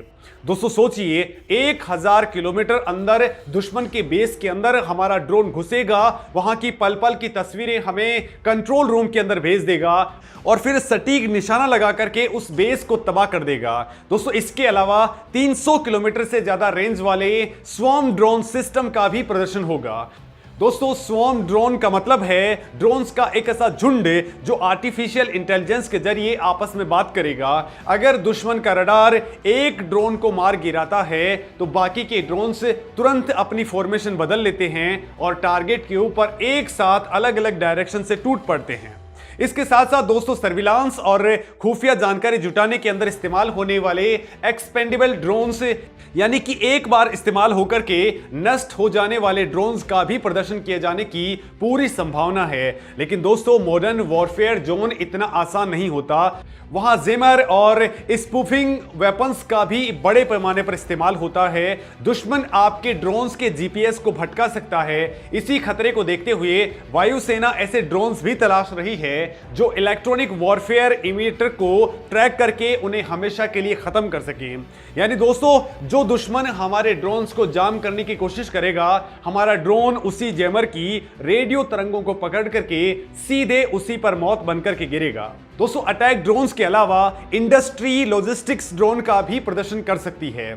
हिमालय की 15,000 से लेकर के 20,000 फीट की हाइट के ऊपर इंसान का सांस लेना भी मुश्किल होता है, वहां ये ड्रोन हमारे सैनिकों तक रसद, मेडिकल सप्लाई और गोला बारूद पहुंचाएंगे और जरूरत पड़ने पर घायलों को वहां से सुरक्षित निकाल करके लेकर के भी आएंगे। अब दोस्तों, उस सबसे बड़े सवाल पर आते हैं जिसने दुनिया भर के सैन्य जनरल्स की सोच बदल दी है। दोस्तों, आज की जंग सिर्फ महंगे फाइटर जेट्स, भारी भरकम टैंक्स और महंगी बैलिस्टिक मिसाइलों से नहीं जीती जाती। इसका जीता जागता और खौफनाक उदाहरण हमें यूक्रेन और ईरान के वॉर के अंदर देखने को मिला है। दोस्तों, इन वॉर्स के अंदर दुनिया को एक नया शब्द मिला है, चीप वॉरफेयर। इन्होंने साबित कर दिया है कि कम कीमत वाले ड्रोन्स, बिना ड्राइवर वाली ऑटोनोमस नाव, जमीन से दागी जाने वाली सस्ती एंटी-शिप मिसाइलें और मोबाइल एयर डिफेंस सिस्टम किसी भी युद्ध का पूरा तरीका और उसका अंतिम नतीजा पूरी तरह से बदल सकते हैं। दोस्तों, सोचिए, एक तरफ 500 करोड़ रुपए का एक फाइटर जेट है जिससे उड़ाने वाला पायलट सालों की ट्रेनिंग लेता है। अगर वो क्रैश कर जाता है तो देश को आर्थिक नुकसान के साथ साथ एक अनमोल सैनिक का भी नुकसान होता है। दूसरी तरफ महज 15 लाख रुपए का एक छोटा सा कामिकाज़े ड्रोन है। अगर दुश्मन इस ड्रोन को अपनी करोड़ों की मिसाइल से मार भी गिराए तो भी जीत हमारी ही होगी, क्योंकि हमने दुश्मन का करोड़ों का हथियार सिर्फ 15 लाख के अंदर बर्बाद कर दिया है। कम लागत के ऐसे वेपन्स को बड़ी संख्या के अंदर यानी कि मास प्रोडक्शन के जरिए इस्तेमाल करके दुश्मन के सबसे मजबूत एयर डिफेंस सिस्टम पर इतना भारी दबाव बनाया जा सकता है कि वो पूरी तरह से चौंक कर जाए।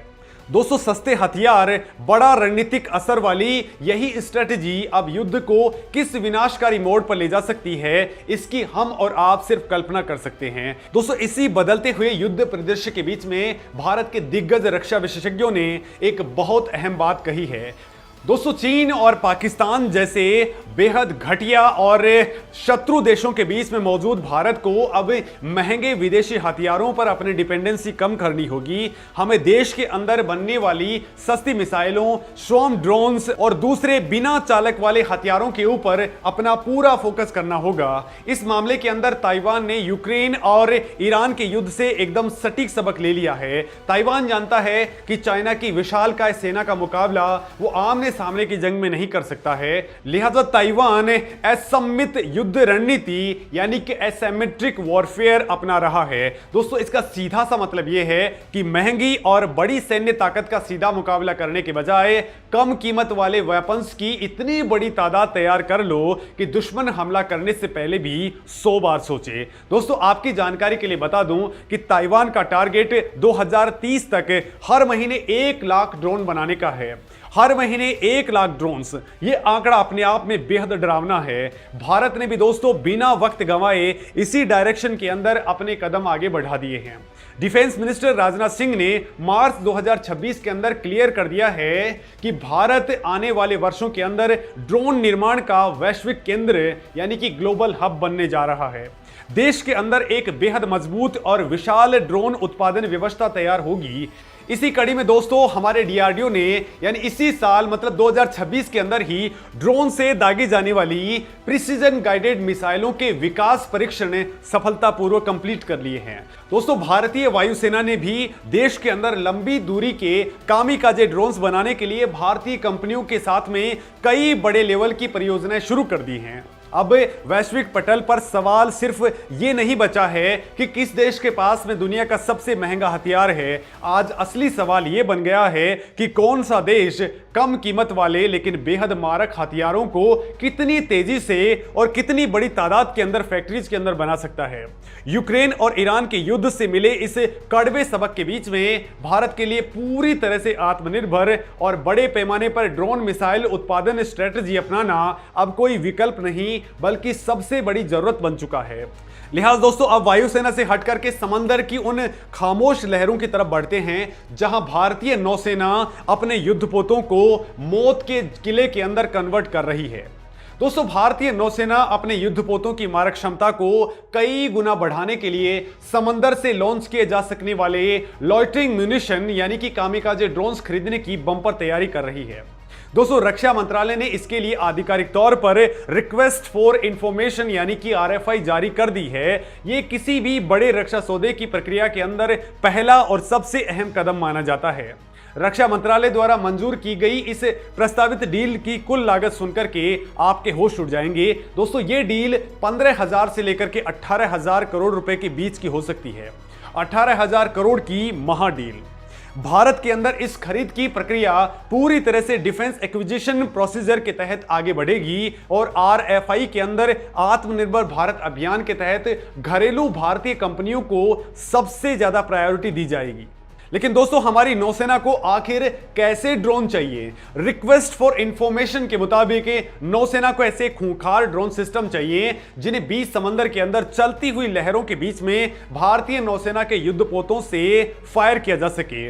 इन ड्रोन्स की मारक क्षमता कम से कम 1000 किलोमीटर होनी चाहिए। इसका मतलब यह है कि हमारा युद्धपोत भारतीय जल सीमा के अंदर सुरक्षित खड़ा रहेगा और वहां से फायर किया गया ड्रोन दुश्मन के तटों, उनके बंदरगाहों और उनके अंदरूनी सैन्य ठिकानों को 1000 किलोमीटर दूर जाकर के तबाह कर देगा। इसके साथ ही दोस्तों, ये ड्रोन 9 घंटे या इससे भी ज्यादा समय तक हवा के अंदर लगातार मंडराने यानी कि लॉइटर करने के अंदर सक्षम होना चाहिए। इसकी क्रूज स्पीड 75 नॉट से ज्यादा होनी चाहिए और जब ये अपने टारगेट को पहचान करके उस पर डाइव लगाए, मौत बनकर के गिरे, तो उसकी डाइव स्पीड 200 नॉट से ज्यादा होनी चाहिए। इतनी भयंकर स्पीड कि दुश्मन का एयर डिफेंस सिस्टम उसे इंटरसेप्ट भी ना कर पाए। दोस्तों, इन ड्रोन्स को करीब 15,000 फीट की हाइट तक संचालित करने और कम रडार सिग्नेचर वाले स्टेल्थ डिजाइन की भी सख्त डिमांड की गई है ताकि रडार इन्हें पकड़ ही ना सके। दोस्तों, लाइटरिंग म्यूनिशन असल के अंदर वो खामोश शिकारी होते हैं जो अपने टारगेट के इलाके के अंदर पहुंचने के बाद में आसमान के अंदर घंटों तक चुपचाप मंडराते रहते हैं। जैसे ही कोई हलचल होती है या लक्ष्य की पुख्ता पहचान होती है तो ये सीधे उस पर आत्मघाती हमला कर देते हैं। इसी वजह से इन्हें कामिकाजे ड्रोन कहते हैं। दोस्तों, नौसेना ने साफ कर दिया है कि इन ड्रोन्स के अंदर दिन और रात दोनों समय लक्ष्य की सटीक पहचान के लिए अत्याधुनिक इलेक्ट्रो ऑप्टिकल यानी कि EO और इंफ्रारेड यानी कि IR सेंसर्स लगे होने चाहिए। इसके अंदर डे कैमरा और फॉरवर्ड लुकिंग इंफ्रारेड यानी कि FLIR सिस्टम अनिवार्य रूप से शामिल होगा। दोस्तों, टारगेट तक पहुंचने के बाद में ड्रोन्स के अंदर मौजूद शक्तिशाली वॉरहेड का इस्तेमाल सीधे विनाशकारी हमले के लिए किया जाएगा। और दोस्तों, नौसेना की मांग यही खत्म नहीं होती है। नौसेना को एक ऐसे खास प्रकार का ड्रोन चाहिए जो इलेक्ट्रॉनिक युद्ध के सबसे बुरे हालात के अंदर भी काम कर सके। नौसेना ने स्पष्ट रूप से ऐसे सिस्टम की जरूरत बताई है जो दुश्मन की भयंकर जैमिंग या फिर हमारा संचार तंत्र पूरी तरह से टूट जाने वाली स्थिति के अंदर भी मिशन को ऑटोनोमस मोड के अंदर संभाल सके। दोस्तों, ये ड्रोन पहले से ही तय किए गए टारगेट के आधार पर खुद उड़ान भर सकेगा। अगर बीच रास्ते के अंदर कंट्रोल सेंटर से इसका संपर्क टूट जाता है तो ये AI का इस्तेमाल करके आखिरी ज्ञात कंट्रोल पोजीशन की ओर सुरक्षित लौटने की कोशिश करेगा और अगर किसी वजह से संपर्क दोबारा स्थापित नहीं हो पाता है तो उसे पहले से तय किए गए किसी सुरक्षित स्थान पर मिशन स्वैप करने का विकल्प भी खुद तय करना होगा। दोस्तों, ये कोई मशीन नहीं बल्कि उड़ने वाले रोबोटिक सैनिक होंगे। इन ड्रोन्स की सबसे बड़ी खासियत ये होगी कि इसका इस्तेमाल समंदर के लक्ष्यों यानी कि दुश्मन के जहाजों और जमीनी लक्ष्यों यानी कि उनके बेस कैंप्स दोनों के खिलाफ समान रूप से किया जा सकेगा। इसके अलावा इस RFI के अंदर उड़ान के दौरान एक ड्रोन का नियंत्रण दूसरे युद्धपोत या फिर किसी तटीय स्टेशन को सौंपने की कैपेबिलिटी यानी कि हैंड ओवर कैपेबिलिटी भी इसके अंदर मांगी गई है। दोस्तों, इसका सीधा सा मतलब यह है कि अगर एक जहाज से ड्रोन लॉन्च किया जाता है तो बीच हवा के अंदर जरूरत पड़ने पर उस ड्रोन का कंट्रोल किसी दूसरे जहाज या फिर जमीन पर मौजूद ऑपरेटर के हाथों में भी दिया जा सकता है। यह एक नेटवर्क सेंट्रिक वॉरफेयर का सबसे एडवांस लेवल है। दोस्तों, दुनिया की कई ताकतवर नौसेनाएं हाल ही के वर्षों के अंदर ऐसे ड्रोन्स को अपने बेड़े के अंदर शामिल करने के ऊपर दिन रात काम कर रही हैं। दोस्तों यूक्रेन युद्ध समेत कई मॉडर्न वॉरफेयर्स के अंदर लॉइटरिंग म्यूनिशन के घातक इस्तेमाल ने इन वेपन्स की असली ताकत पूरी दुनिया के सामने रख दी है। इनकी मदद से बहुत ही कम लागत के अंदर दूर बैठे दुश्मन को खून के आंसू रुलाए जा सकते हैं और सबसे बड़ी बात, मिशन के दौरान बीच हवा के अंदर ही टारगेट को बदला भी जा सकता है। अब दोस्तों बात करते हैं भारतीय वायुसेना के उस 1 लाख करोड़ रुपए के महा टेंडर की, जिसने ग्लोबल एविएशन मार्केट के अंदर तहलका मचा दिया है। दोस्तों भारतीय वायुसेना के पुराने पड़ चुके AN-32 और IL-72 कार्गो विमानों के बेड़े को पूरी तरह से आधुनिक बनाने के लिए रक्षा मंत्रालय ने करीब 1 लाख करोड़ रुपए का महा टेंडर रिलीज किया है। इस भीमकाय प्रोजेक्ट के तहत वायुसेना के लिए 60 नए मल्टी रोल ट्रांसपोर्ट एयरक्राफ्ट यानी कि MTA खरीदे जाएंगे। डिफेंस ऑफिशियल्स ने साफ कर दिया है कि इस 1 लाख करोड़ के कार्यक्रम के अंदर विदेशी नहीं बल्कि भारतीय कंपनियां ही प्रमुख भूमिका के अंदर रहेंगी, यानी कि ड्राइविंग सीट पर भारत ही होगा। रक्षा मंत्रालय द्वारा जारी किए गए इस टेंडर के अंदर भारत की शान हिंदुस्तान एरोनॉटिक्स लिमिटेड यानी कि HAL, टाटा एडवांस सिस्टम्स और महिंद्रा डिफेंस सिस्टम्स समेत कई दिग्गज भारतीय कंपनियां मैदान में कूद चुकी हैं। महिंद्रा डिफेंस ने ब्राजील की मशहूर एविएशन कंपनी एम्ब्रेयर के साथ में एक बड़ी साझेदारी की है और वो भारतीय वायुसेना को अत्याधुनिक C-390 ट्रांसपोर्ट विमान की पेशकश करने जा रही है।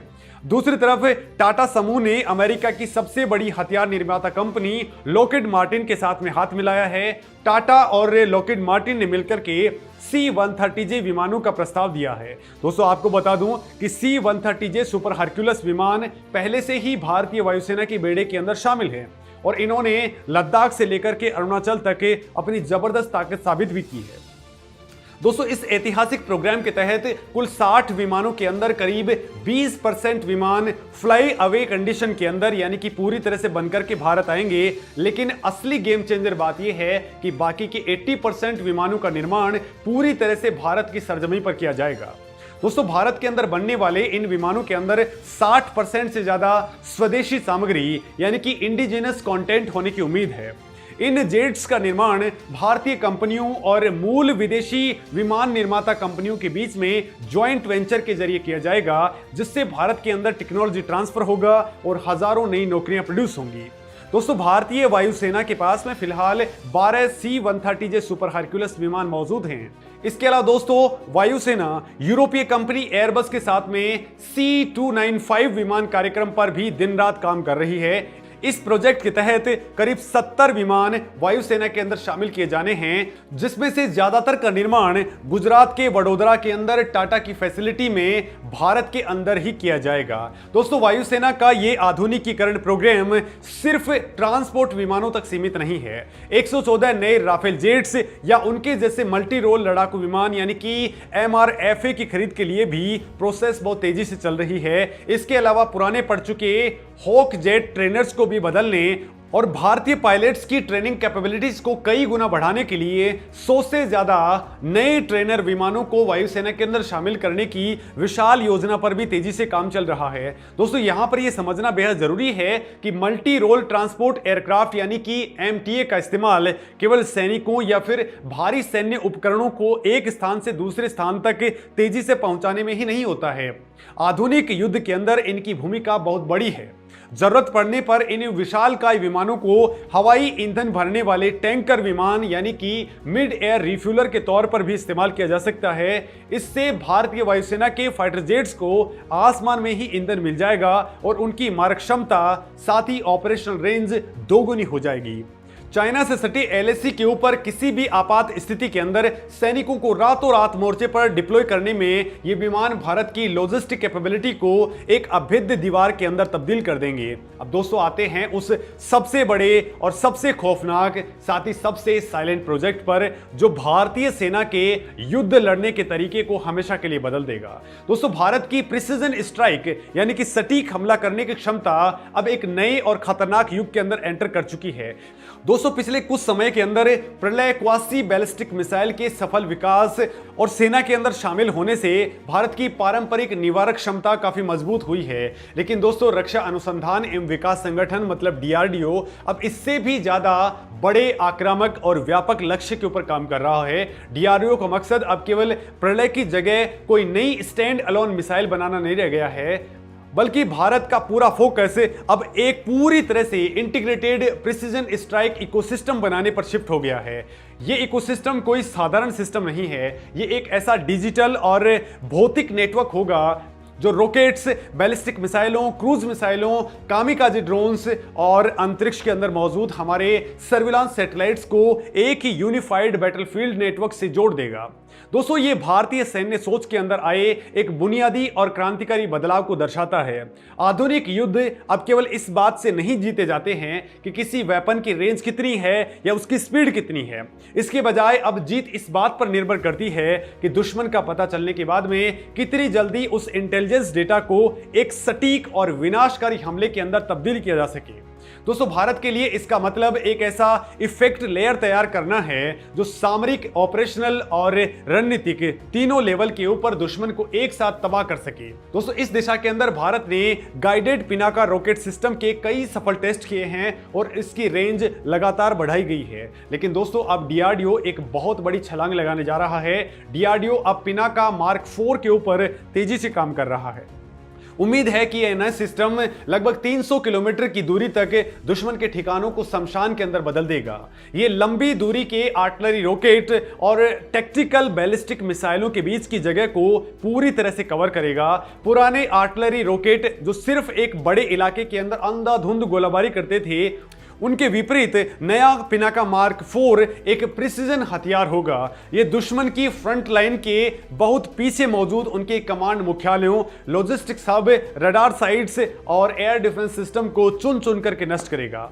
वहीं दोस्तों अगर हम प्रलय मिसाइल की बात करें तो इससे अब एक अत्यधिक मैन्यूवरेबल क्वासी बैलिस्टिक मिसाइल के रूप में डिजाइन किया जा रहा है। प्रलय की सबसे बड़ी खासियत इसकी सटीक गाइडेंस और इसका डिप्रेस्ड फ्लाइट प्रोफाइल यानी कि चपटा प्रक्षेप वक्र है। दोस्तों आम बैलिस्टिक मिसाइलें अंतरिक्ष तक जाकर के वापस नीचे आती हैं जिन्हें रडार आसानी से पकड़ लेता है, लेकिन प्रलय वायुमंडल के निचले हिस्से के अंदर तेजी से अपने दिशा बदलते हुए उड़ान भरती है। इससे दुश्मन के अत्याधुनिक S-400 या फिर पैट्रियट जैसे एयर डिफेंस सिस्टम के लिए इसे इंटरसेप्ट करना इम्पॉसिबल हो जाता है।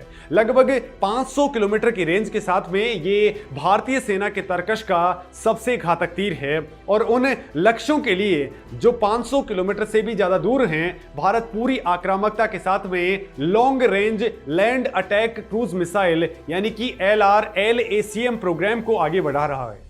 दोस्तों 1000 किलोमीटर से ज्यादा की रेंज वाली ये क्रूज मिसाइल भारत को एक ऐसी कन्वेंशनल डीप स्ट्राइक कैपेबिलिटी देगी जिससे हम टैक्टिकल मिसाइलों की पहुंच से बहुत दूर बैठे दुश्मन के रणनीतिक बुनियादी ढांचे और कमांड सेंटर्स को जमींदोज कर सकेंगे। दोस्तों इन सब के बीच में अग्नि सीरीज, खासतौर पर अग्नि प्राइम का लगातार विकास भारत की रणनीतिक मारक क्षमता को एक अलग ही लेवल पर ले जा रहा है। अग्नि प्राइम की मोबिलिटी, सटीकता और युद्ध के मैदान में इसकी सर्वाइवल करने की कैपेसिटी इसे एक अचूक ब्रह्मास्त्र बना देती है। दोस्तों जब आप इन सभी प्रणालियों यानी कि पिनाका मार्क 4, प्रलय मिसाइल, LRLACM और अग्नि प्राइम को एक साथ देखते हैं तो आपको पता चलता है कि भारत ने 300 किलोमीटर से लेकर के 1000 किलोमीटर या उससे भी ज्यादा तक एक ओवरलैपिंग स्ट्राइक लेयर तैयार कर ली है। दुश्मन चाहे जहां भी छुपे, मौत उस तक पहुंची जाएगी। लेकिन दोस्तों असली क्रांति इन मिसाइलों के अंदर नहीं बल्कि उस डिजिटल आर्किटेक्चर के अंदर छुपी है जो इन्हें आपस में जोड़ेगा। दोस्तों हमारे सैन्य योजनाकार अब अच्छे तरीके से समझ चुके हैं कि आधुनिक जंग सेंसस टू शूटर साइकिल पर टिकी है, यानी दुश्मन को रडार पर देखने और उस पर मिसाइल दागने के बीच का समय जितना कम होगा, जीत उतनी ही पक्की होगी। भारत ने स्पेस के अंदर सैटेलाइट्स, आसमान के अंदर अवॉक्स और जमीन पर पावरफुल रडार, साथ ही हवा के अंदर खुफिया UAVs का जाल बिछा दिया है। अब दोस्तों चुनौती सिर्फ इतनी है कि इन सेंसर्स के मिलने वाली जानकारी को पलक झपकते ही सही हथियार तक कैसे पहुंचाया जाए, और यहीं पर एंट्री होती है आर्टिफिशियल इंटेलिजेंस यानी कि AI और advance command and control system की। दोस्तों भविष्य के युद्ध क्षेत्र के अंदर ये एआई सिस्टम कई रडार से डेटा लेंगे, खुद तय करेंगे कि कौन सा टारगेट सबसे खतरनाक है, उस टारगेट को नष्ट करने के लिए कौन सा हथियार यानी कि ड्रोन, रॉकेट या फिर मिसाइल सही रहेगा, और फिर सेकंड्स के अंदर अलग अलग तैनात यूनिट्स को फायरिंग ऑर्डर भेज दिया जाएगा। दोस्तों फ्यूचर के अंदर भारतीय सेना की रॉकेट बैटरीज, मिसाइल रेजिमेंट्स और आर्टिलरी फॉर्मेशन अलग अलग काम नहीं करेंगी, वो सब एक कॉमन डिजिटल नेटवर्क का हिस्सा होंगे और इसी खौफनाक और अचूक रणनीति को रक्षा विशेषज्ञ DRAM यानी कि drones, rockets, artillery and missile integration कहते हैं। दोस्तों इस DRAM नेटवर्क के तहत जरा एक सीन इमेजिन कीजिए, दुश्मन के इलाके के अंदर हमारे खुफिया ड्रोन्स घुसेंगे और टारगेट को लॉक करेंगे। उसी वक्त 300 किलोमीटर दूर से पिनाका रॉकेट सिस्टम दुश्मन के एयर डिफेंस को तबाह करेगा। उसी सेकंड 500 किलोमीटर दूर से प्रलय मिसाइल दुश्मन के कमांड सेंटर्स पर गिरेगी और 1000 किलोमीटर दूर से आई LRLACM क्रूज मिसाइल उनके ब्रिज और सप्लाई लाइंस को उड़ा देगी। दोस्तों ये सब एक साथ एक ही नेटवर्क के जरिए होगा। अलग अलग स्पीड, अलग अलग दिशा और अलग अलग ऊंचाई से एक साथ आने वाले इन खतरों को रोकना दुनिया के किसी भी एयर डिफेंस सिस्टम के बस की बात नहीं होगी। दोस्तों इस पूरी रणनीति का एक और बड़ा मकसद है कॉमनलिटी। दोस्तों विभिन्न मिसाइलों के बीच में नेविगेशन सिस्टम, गाइडेंस टेक्नोलॉजी और कम्युनिकेशन प्रोटोकॉल को एक जैसा बनाने के अंदर लॉजिस्टिक का खर्च बचेगा और सेनाओं के बीच में तालमेल बढ़ेगा। भारत का यह नया कदम इसलिए भी जरूरी है क्योंकि दोस्तों भविष्य के युद्ध एक हाईली कंटेस्टेड इलेक्ट्रोमैग्नेटिक वातावरण के अंदर लड़े जाएंगे, जहां दुश्मन लगातार कम्युनिकेशन और जीपीएस को हैक या फिर जाम करने की कोशिश करेगा। ऐसे अंदर एआई सिक्योर डेटा लिंक और डिस्ट्रीब्यूटेड नेटवर्क ही युद्ध के अंदर हमारी जीत तय करेंगे। और दोस्तों इसी विजन के तहत आज भारत के स्ट्रेटेजिक सर्किल्स के अंदर एक इंटीग्रेटेड रॉकेट फोर्स बनाने के ऊपर भारत आगे बढ़ चुका है। Ballistic missile, cruise missile, long range rockets और ड्रोन्स को एक ही कमांड के नीचे लाने का यह कॉन्सेप्ट ही दुश्मन के पसीने छुड़ाने के लिए काफी है। और दोस्तों इसी के लिए अब हमारी सेना हर तरफ ट्रायल्स कर रही है, फिर चाहे वो पोखरण रेंज हो या फिर लद्दाख रेंज, हर जगह पे हमारी सेना इसी काम में लगी है। अब दोस्तों इस पे आपका क्या कुछ कहना है, कमेंट में अपनी बात जरूर कहें। नमस्कार।